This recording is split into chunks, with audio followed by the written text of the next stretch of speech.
Bullet train पे जवाब दें। ठीक है, बुलेट ट्रेन सिर्फ बुलेट ट्रेन पर। डॉक्टर मनमोहन सिंह ने 2013 के आखिर में अग्रीमेंट साइन किया, 2014 में अंजना जी, ये संजय साल में करेंगे कि बीजेपी का प्रवक्ता क्या बोलेगा। नहीं ठीक है, बुलेट ट्रेन 3.5 साल में आपकी सरकार फेल हुई पैरों है। पे पड़ के गिड़गिड़ाने की जरूरत नहीं है। नहीं, कोई गिड़गिड़ा नहीं रहा है। आप सभी हमारे लिए इस बहस में गेस्ट हैं। प्लीज आप सबसे मेरा निवेदन है कि मेरे लिए मुमकिन नहीं है कि मैं चली जाऊं। एक सेकंड सर, प्लीज बदतमीज व्यक्तियों को मत बुलाया करिए। प्लीज प्लीज मुझे बोलने दीजिए 10 सेकंड। प्लीज आप सबसे मेरा निवेदन है, सिर्फ टॉपिक पर बोलिए। 70 साल का हिसाब। हाँ, मैं 10 सेकंड बोल जी। आप देखिए, जो सवाल था कि किस प्रकार 3 वर्षों में कर लेंगे, मैं आपको उदाहरण दे रहा हूं। हाँ। 30 करोड़ अकाउंट किसने खोला? जनधन अकाउंट के माध्यम से 70 वर्षों तक केवल 30 करोड़ अकाउंट खुला था। उसके बाद 30 करोड़ अकाउंट 3 वर्षों में किसने खोल दिया? क्या देखिए मैं कैसे नोटबंदी संजय जी, व्यक्ति को बोलिए, संजय जी प्लीज, कैसे 2% नीचे गई, इसके लिए जवाब दो। संजय जी प्लीज, मुझे लगता है इसका जवाब बाद मिलेंगे, बाद मिलेंगे। अग्निहोत्री जी के पास चलिए, आवाज नीचे करके जल्दी से।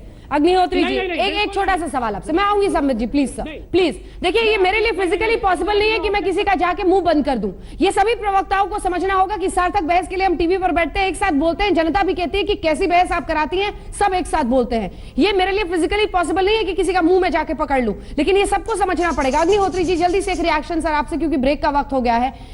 राजनीति से आगे क्या ये डेडलाइन पूरा होगा? जल्दी से सर।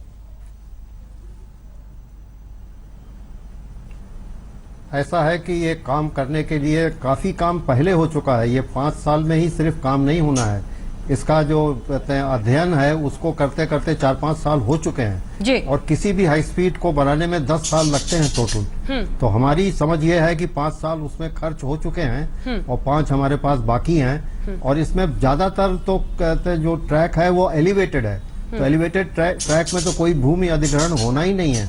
और कुछ टनलिंग है, उसमें भी भूमि अधिग्रहण नहीं होता है। तो बहुत थोड़ा सा ट्रैक है जिसमें भूमि अधिग्रहण होना है, तो वो हमारे ख्याल से तो हो सकता है।